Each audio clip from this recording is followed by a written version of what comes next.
उनको लगा कि ये सब मर चुके हैं, तो उनका एक जो पाकिस्तानी जो कमांडर था उसने अपने जवानों को आदेश दिया कि इनको रीचेक करो, इनमें से कोई जिंदा तो नहीं है।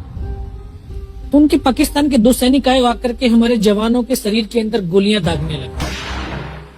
तो मैं बेहोश था, लेकिन इतना बेहोश नहीं था कि उनको सुन ना सकूं या देख ना सकूं। तो जो मेरे सामने वाले साथी को जो सीने में आकर 4-4, 5-5 जो राउंड के ब्रस्ट मारे, डेड बॉडी ऐसे उछलती थी ऊपर की तरफ, सामने वाले को मारा, बगल वाले को मारा, मैं भी इस तरह से ऐसे पड़ा हुआ था। उसने फर्स्ट में यहाँ पर ब्रस्ट मारा, फिर मेरे पैर में 2 जगह पे मारा। उसको मैं देख रहा हूँ कि धुआं निकल रहा है, लेकिन उस गोली की पीड़ा को चुपचाप पड़ा सहता रहा और उनको यकीन हो गया कि इनमें से कोई जिंदा नहीं। फिर बहुत गालियां दी, बूट की ठोकरें मारी।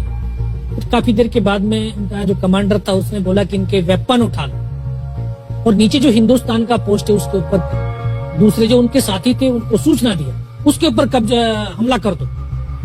फिर ये आवाज भी सुनी तो मुझे लगा कि यार आज तो मेरी पूरी टीम खत्म हो जाएगी। तब ऊपर वाले से एक ही प्रार्थना करी कि मुझे इतने जिंदा रख दे कि मैं अपने साथियों तक सूचना दे सकूं और उनको बचा सकूं। और ये सत्य है कि अगर निस्वार्थ भाव और सच्ची श्रद्धा से उस परम पिता परमेश्वर को याद करते हैं तो शक्ति जरूर साथ देती है। दोबारा से उसके साथी आए, पाकिस्तान के सैनिक आए और हमारे जवानों के शरीर के अंदर गोलियां दागने लगे। उन्होंने फिर उसी रोटेशन से गोली मारी, फिर भी मेरी बाजू में, पैर में गोली मारी। और तब तक एक विश्वास भी मैंने पैदा कर लिया था कि अगर इसने सर और सीने में गोली नहीं मारी, चाहे मेरा हाथ पैर दोनों ही काट करके ले जाए, मैं उफ तक नहीं करूंगा और मैं जिंदा रहूंगा। मैं उस विश्वास की बदौलत आज आपके सम्मुख भी बैठा हूं। उसने आकर के दोबारा से गोली मारी, पर जब 1 कदम आगे गया तो उसने राइफल मेरी सीने की तरफ तानी। तब मुझे लगा यार अब नहीं बचूंगा। लेकिन कहते हैं कि जाको राखे साइयां मार सके ना कोई। और ये इस देश को हम भारत माँ बोलते हैं। जब तो बच्चे थे एहसास नहीं था, आज पता चलता है इसको माँ क्यों बोलते हैं, क्योंकि ये भारत माँ जैसा दायित्व और कर्तव्य का निर्वाह भी करती है।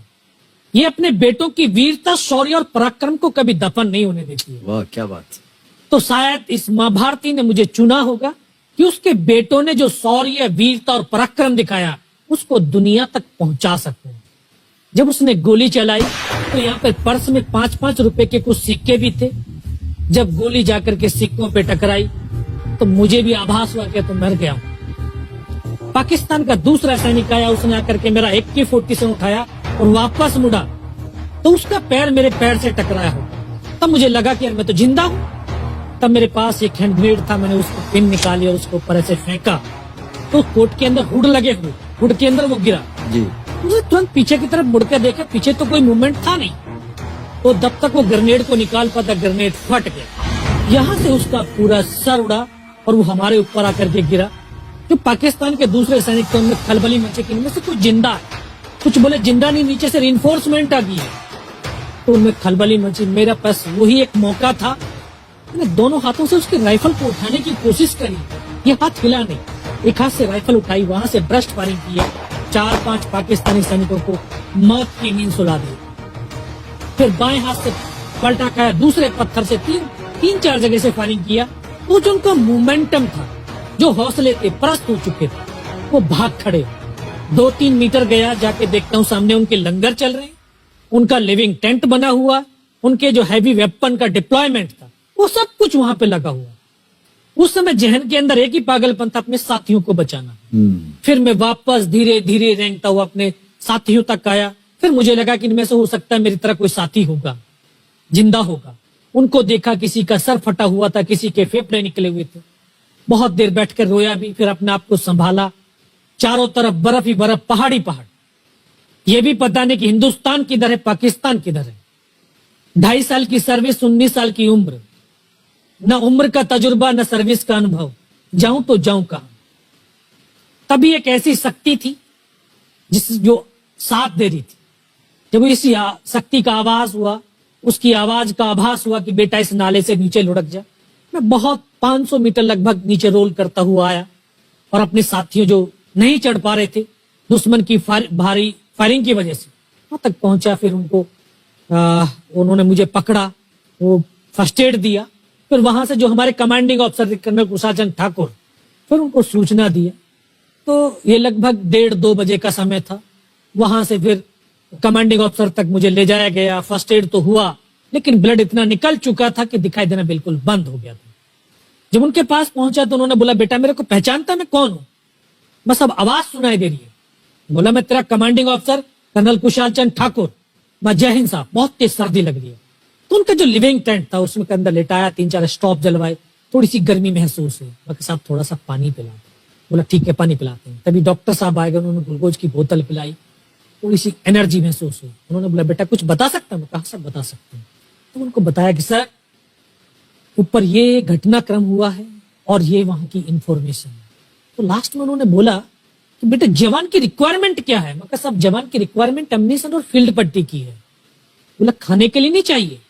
सर भूख नहीं लगती। बस इतना कहते कहते तभी डॉक्टर ने कौन सा इंजेक्शन लगाया, फिर मुझे पता नहीं कहां पर। फिर होश आया 3 दिन बाद, देखा ऊपर पंखा चल रहा है। पता चला कि 92 बेस हॉस्पिटल श्रीनगर, और वहीं से मुझे बेस हॉस्पिटल दिल्ली रेफर कर दिया और 16 महीने तक उस हॉस्पिटल में रहा। 16 महीने तक आपका इलाज चलता रहा? जी।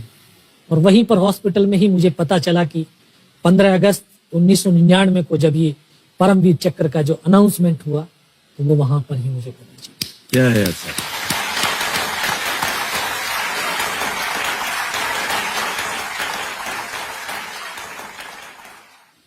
सर हमको यकीन नहीं होता कि कोई भी इंसान जब ऐसी परिस्थितियों से गुजरता है तो उसका बयान कैसे कर सकता है, लेकिन ये आपने अपनी बहादुरी का एक परचम जो है वो फैला दिया है। 15-15 गोलियां आपने खाई हुई अपने शरीर में और सोच रहे हैं आप केवल देश के बारे में, सर देशभक्ति के बारे में। सैनिक के लिए सैनिक इंपॉर्टेंट नहीं है, उसका राष्ट्र इंपॉर्टेंट है। वो रहे ना रहे लेकिन उसका राष्ट्र रहना चाहिए। क्या बात है, वाह वाह। न केवल आपने इतना बड़ा योगदान दिया बल्कि आपके जैसे कह रहे थे कि आपके बहुत से अच्छे मित्र जो थे, जो आपके साथ टीम में थे, वो भी शहीद हो गए।